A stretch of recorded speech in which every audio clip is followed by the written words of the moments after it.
All right, good afternoon, everyone. We have Sergeant Marvin Walker with us from the TTPS Cybercrime Unit, and he will be here to outline some of the key parts of ICT within the police service or national security, because he can also indirectly talk about that, because it may be similar for other arms of national security. So Sergeant Walker, the floor is all yours. Students, feel free to post your questions to me privately, and I would relay them as we go along. So the floor is all yours. Thank you.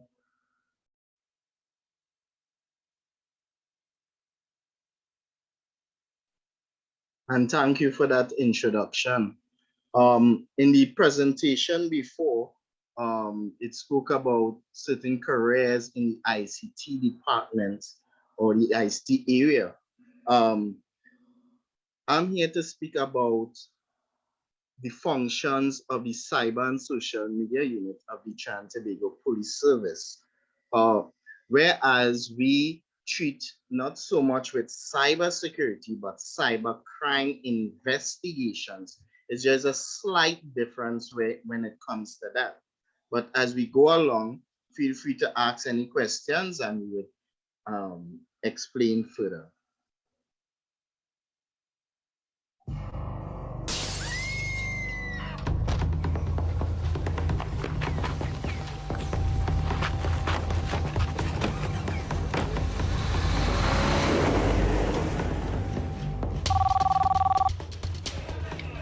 Police emergency. Hello, police. Too bad it's just robbed my family. They took everything. Okay, ma'am. The car too. Okay, someone will be sent shortly.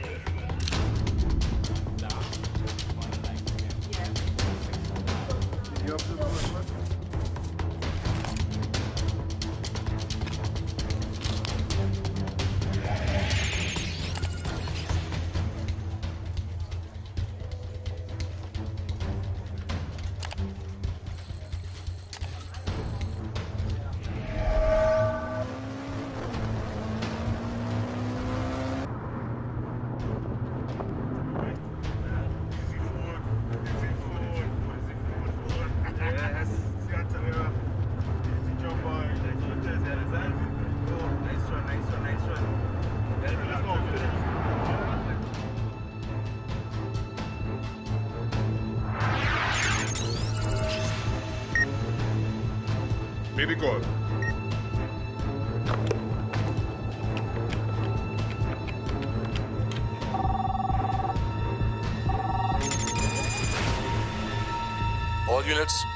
All units. Be on the lookout for a white motor vehicle. Registration number unknown. Last seen heading south along the Uriah Butler Highway. This vehicle was taken from the owner. Suspects are said to be armed and dangerous.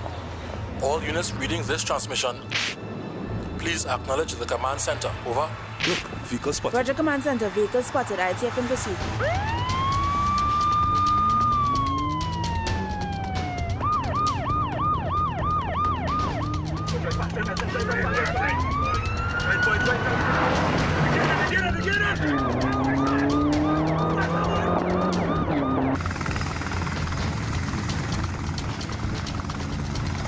Command center. Vehicle inside. Joining pursuit.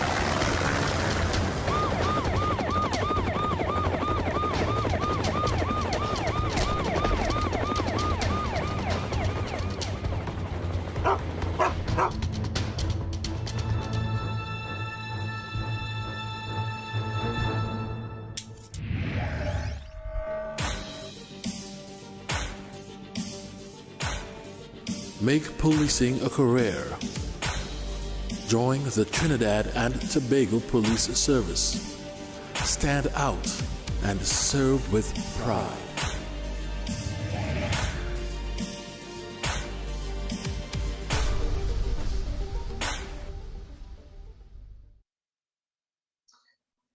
Good afternoon again.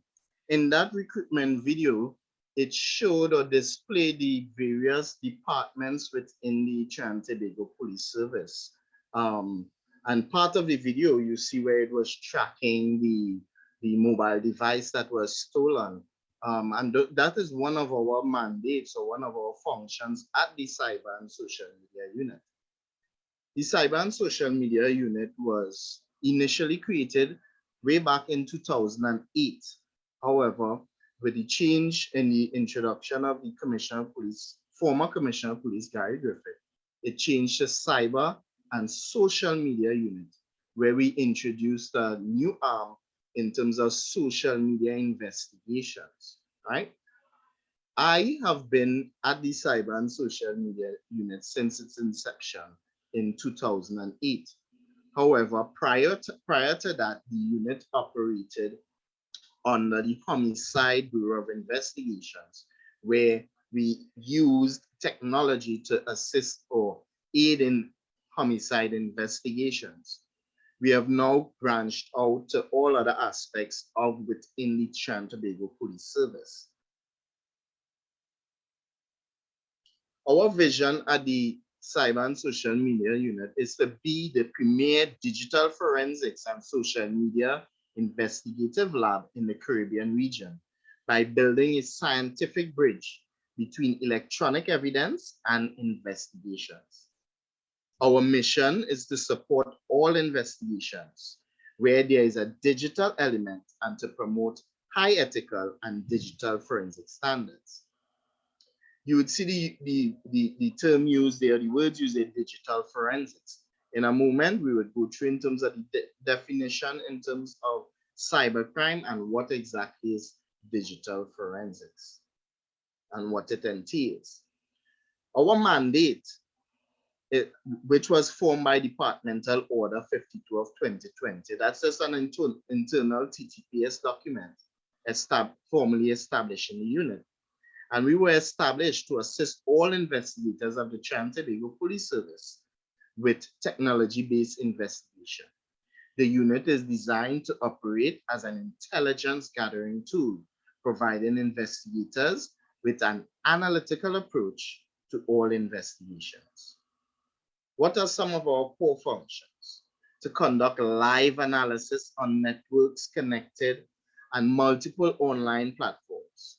We cover data such as documents, emails, photos, videos, user data from computer, laptops, hard drives, and mobile devices. Provide call data records and call data analysis. Conduct social media research, analysis, and investigations related to online criminal activity. And in the previous presentation, in the last program offered by CTS College, RCCE, it spoke a lot about things in terms of areas of hacking and stuff like that. But I want to probably add in a little word to the hacking. We refer to it as ethical hacking. It's not hacking where you just go in and gain access to person's thing, because we have to consider privacy laws and so forth. The term going into ethical hacking is because we, at the TTPS, we operate with some sort of authority, not just because we are police. Applications need to be made at the various courts for either warrants and so forth to enter or to conduct certain activities.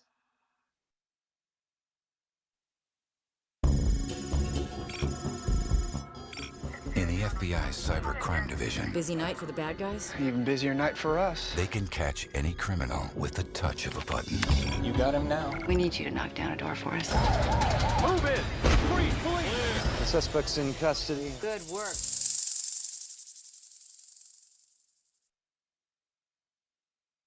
What is cybercrime and how can it affect you? All about it in this video. Cybercrime's a broad category.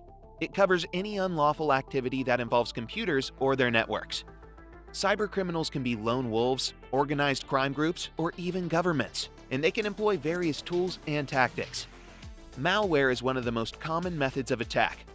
It can take the form of a virus, spreading from device to device and infecting whole networks, or a Trojan that lets cybercriminals infiltrate your computer, or some other type of malicious software. Instead of targeting your devices, cybercriminals can attack you directly. They can set up fake websites or send fraudulent messages to trick you into entering your username, password, or other sensitive data. And there's the plain old cyberbullying, harassment, stalking, trolling, and so many other forms of abuse.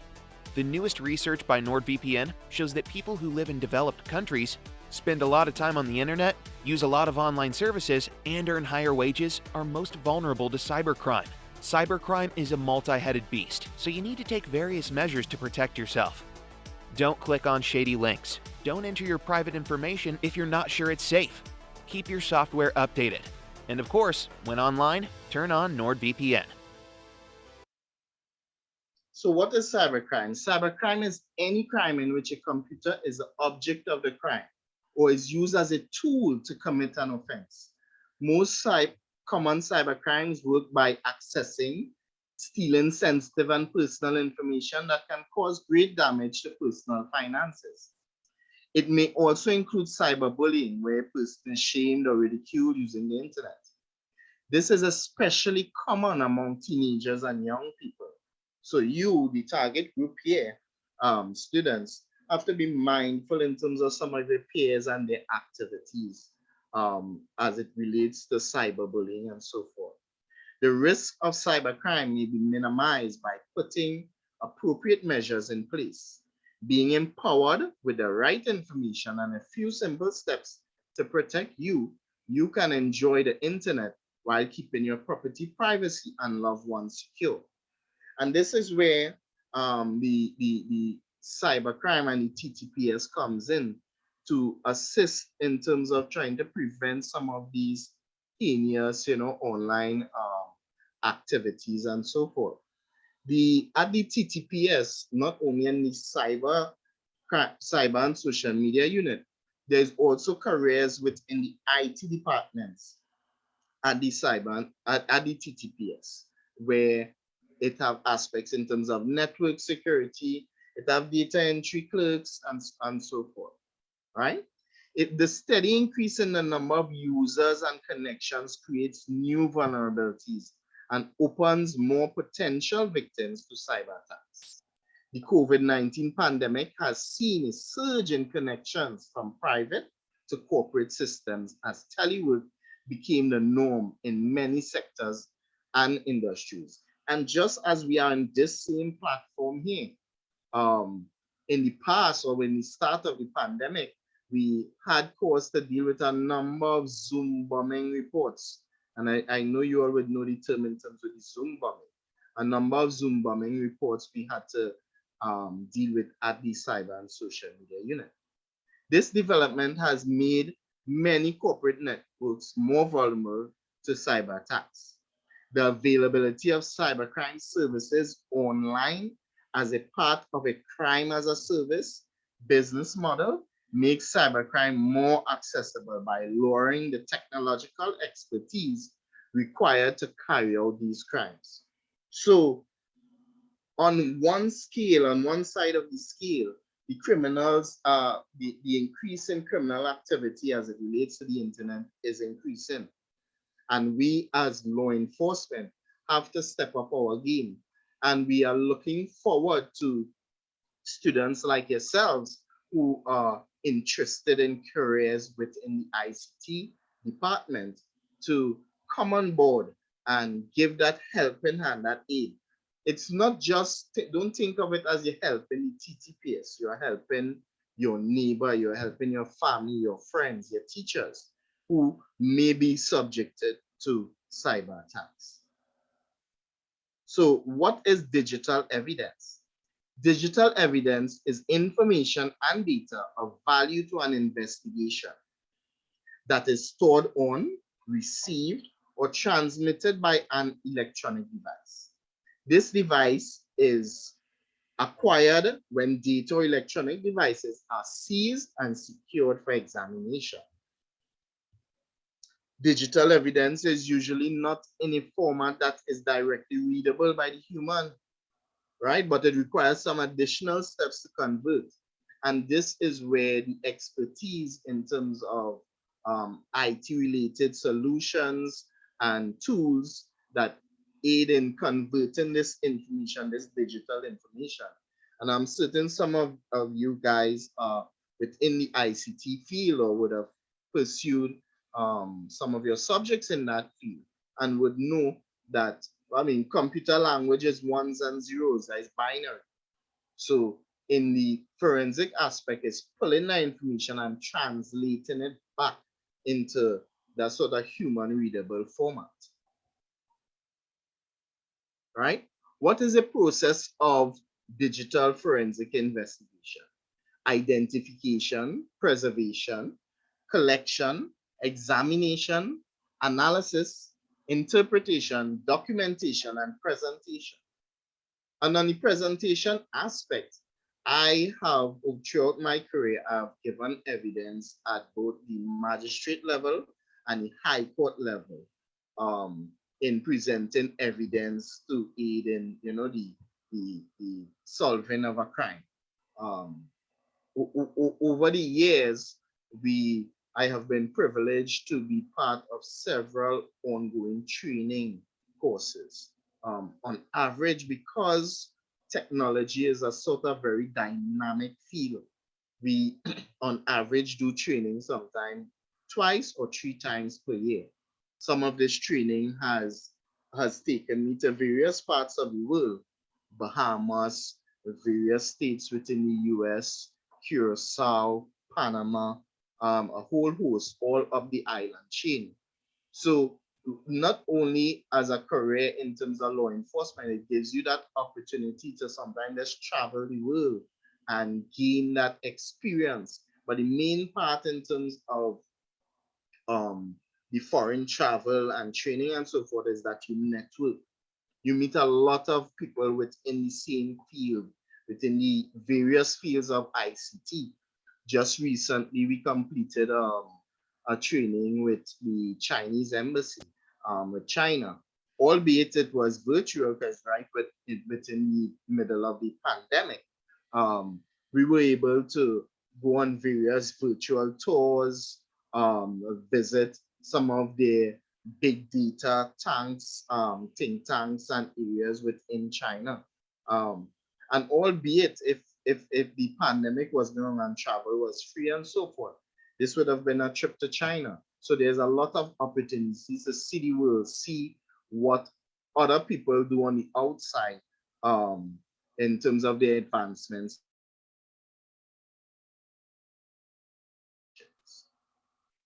Right? Some principles of digital forensics is securing the crime scene, limiting evidence interaction, maintaining chain of custody, right? The classifications of digital forensics fall within 6 main areas. Computer forensics, that is actually dealing with laptops, desktops, hard drives. We even consider the CCTV because the CCTV device has a hard drive within it. Network forensics, multimedia forensics, mobile forensics, memory forensics, and cloud forensics. The cloud forensics aspect goes into the line of getting information from Facebook, getting information from Google Drive and Google and all the various platforms. And this information is just not gained by just going out there and you're grabbing it. There's a process. Most, if not all, social media platforms, they have a law enforcement aspect to it. So don't think that you are operating or persons are operating just fully freely on the social media and they may think that they are able to just say what they want and do what they want. It is being monitored for any crimes that are committed and so forth. Right? Some of the digital forensic tools that we use for the various categories are the Celebrite UFED for PC, Magnet DVR Examiner, SleuthKit, NCase, FTK Imager, and others. All right? These are just some of the tools that we use in the area. And having a career and that firm educational foundation in the area of ICT and technology, one would be able to utilize those skills and knowledge and abilities to be able to carry out digital forensics, use these tools. Notwithstanding that for the use of these tools are some specific training that has to happen, specific training and certification. You may not see it under the RCCE programs and the other programs that are offered by various educational institutes. However, when one gets into the cybercrime unit, cyber and social media unit, and that area, specific training will be geared towards you. All right. I just want to close, given time. That's what they're saying. There is only one way to eat an elephant, a bite at a time. And it's this is a play on the technological thing about bits and bytes within the technological area.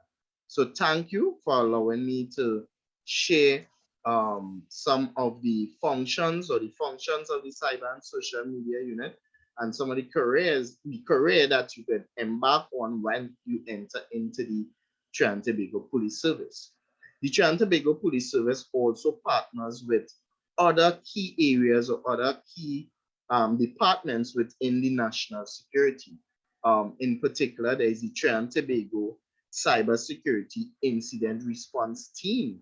And their main, when we partner with them very closely, their main function is in the aspect of cyber security, and where our aspect is in terms of cyber crime investigations. The security aspect speaks about the reinforcement of hardware, reinforcement of intrusions, getting systems that may be taken down, whether it be by ransomware or other attacks, to be brought back up online. And the cyber and social media role comes in terms of the investigative aspect, in trying to find out who would have done it, how they would have done it, and bringing that person before a court of law and bringing justice. So if there's any questions, feel free to share it with the moderator and I will be able to answer. Here is some contact information for our department. Just one sec. And you can always contact us at the number provided, or you can email any of your questions if needed. So thank you very much. All right. Thank you, sir. That was very comprehensive. We have one or two questions. Let me post them for you. Well, I'm going to read them out for you in a moment. Has there been an increase in cyberbullying during this pandemic? Have you noticed any trends? Anything that has been stepping up during this COVID time, seeing that we've been in this pandemic? Yes, definitely. Especially among whether adults, one, because seeing that we have young persons here, have you been noticing that among young persons as well? And then two, can you also outline for our students, especially those under the age of 18, the ramifications of cyberbullying and things pertaining to the law and their age? Because I don't think they realize that they too are committing cyber crimes, and that there are consequences for their actions. So do you mind elaborating on those two questions, please? Yes, definitely. And there has been that notice of that steady increase in terms of cyberbullying and that sort of harassment. So the term cyberbullying is just a classification in terms of the use of it. But on the law books, it is spoken about in terms of harassment, right, as a crime. And this could carry high fines and, well, I shouldn't say high fines. The Parliament has been going through debates and so forth in coming out in terms of the cybercrime bill and increasing such fines and stuff like that. Just like, for example, to use the analogy with the increase, like you say, the usage of certain types of cars, and then you see an upward trend in the stealing of those particular cars. With the upward trend in the use of online platforms such as Zoom and otherwise chat platforms and so forth, it has resulted in the increase of cyber crimes and so forth. In relation to persons under the age of 18, the Children's Act also gives some coverage where that is concerned. And you have to be very careful in terms of the sort of activity and things that you may say, things that you may be sharing online, because the penalty and fines and so forth when it comes to in terms of is not really targeting children as criminals or anything like that, but it's in terms of protecting children. So the fines are very, very, very, very hefty. The cyberbullying aspect has some years ago resulted in suicides and stuff like that, at least two to my recollection. And after further investigation, it was realized that the person was being bullied online, and it led towards the person committing suicide, a very sad thing to happen. It has also resulted in attacks where persons may have been bullying the person online, and the person now, in terms of retaliation effort, comes more into the physical realm and carries out their act. So there are persons that have to be very careful in terms of the usage of technology. It is here to be an aid in terms of for the easier part of living, easier part of connections, easier part in terms of research and being able to access information. But to exploit it to do nefarious things, to exploit it to harass someone, this is something that, well, I mean, is a big, big no-no. Okay, thank you. So basically, in a nutshell, I'm hearing you say that cyberbullying will fall under the category as well as cyber attacks. And Yeah, many of these, all of these types of ramifications or intent by others of harassment, etc., can be considered a cyber attack on someone. Yes, because the cyberbullying doesn't only go to somebody saying something bad online. It might be someone constantly messaging someone, just messaging something to trying to just in terms of the area of harassment, in the area of trying to disable the person's ability to now access certain information. There have been instances where students may have been seeing or bullying teachers as well. So although it might be a platform in terms of student to student, the cyberbullying aspect, there are also areas where it goes where they start to bully others. And the usage has been an upward trend, especially in terms of with the introduction of the Facebook marketplace, where this is offering online services for buy and sell and stuff like that. And this is another area that persons have to be very careful in terms of their interaction with persons, because on the internet, online, everybody, you have to consider everybody as they operating anonymous. You don't know that person. You don't know who you're speaking to. There have been instances where certain social media accounts were hijacked by someone else. So when you think you're really speaking to Miss Tull, you could be speaking to somebody else who has some sort of nefarious thing, but the person might be using Miss Tull's account. So the type of information that you're sharing with that person, intimate information in terms of location, home address, who you speak to, where you're going, what party you're going and attend, or that you're going and attend a school bazaar, or you'll be in the mall and stuff like that. Sharing this sort of information online, you have to be very careful in terms of who you're speaking to, because there's the intent of these persons, these criminals, has no boundaries in terms of age, race, color, class, creed, or anything like that. They are looking at you as just a target, right? And they are able to come, they could infect your computer. In the presentation, I spoke about, be wary of clicking in one of the videos, be wary of clicking on shady links and stuff like that. Not only shady links, any link. If you didn't receive that link or didn't expect someone to send you the link, you want to be mindful. You want to be sure that it's coming from a reputable source, whether it's from your school. You make sure you check the exact address of where it is coming to.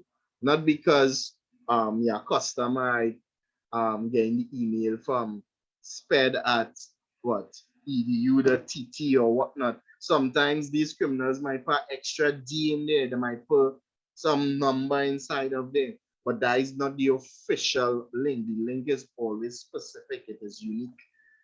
Yeah. So you Okay. have to be So I very don't mean mindful. to cut you. I begged for an extra minute. We have two Yes. questions briefly before they Sure. merge us into the main room again. What are the requirements to get into the TTPS Cybercrime Social Media Unit? And then is it the same for other disciplines? Yes, well, first you have to be a member of the TTPS, so you would go through the basic training, but there's also aspect where persons can come into the unit as a contract worker. Yes, in the operating plan of the TTPS to 2022, there's a strategic area 4 which deals in terms of ICT. So they look at enhanced technological capacity. So you want to follow that career path or bring in, or will be accepting that career path that will support these particular areas. One of the other areas, improve efficiency in data collection, improve use of technology to enhance decision making, enhance data consolidation. So any area within the career path that you may follow in these areas, whether it be network security, whether it might be data as a simple data entry clerk, it will be accepted. So we are in the in terms of increasing our capacity.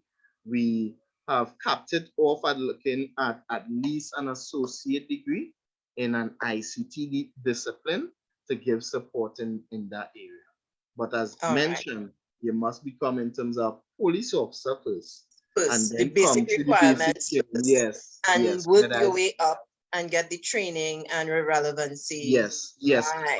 And we have recruited persons directly from the police training academy as well. We have embarked on that program as well. All right, thank you, sir. I do need to wrap up for us to merge back, and I don't want to get you cut off. So I would like to thank Sergeant Marvin Walker on behalf of SPED team and Ministry of Education Student Support Services for representing the TTPS Cybercrime and Social Media Unit. I did say it incorrectly initially. I do apologize. But last, students, remember, when they are investigating a situation, they investigate the who, the what, and the how. Am I right, sir? Yeah, correct. And then they have a whole pillar of procedures they follow for submitting that evidence for whomever that needs that information. So let's do the right thing and uphold the law and do what is right and practice proper citizenship and cyber safety and social media safety. Thank you, sir. And on behalf, thank you on behalf of your department as well for representing them well. All right, students, so we can go back into the main room. We have our next presentation of Trinidad System Limited, and they are also going to continue with the the ICT and computer topic.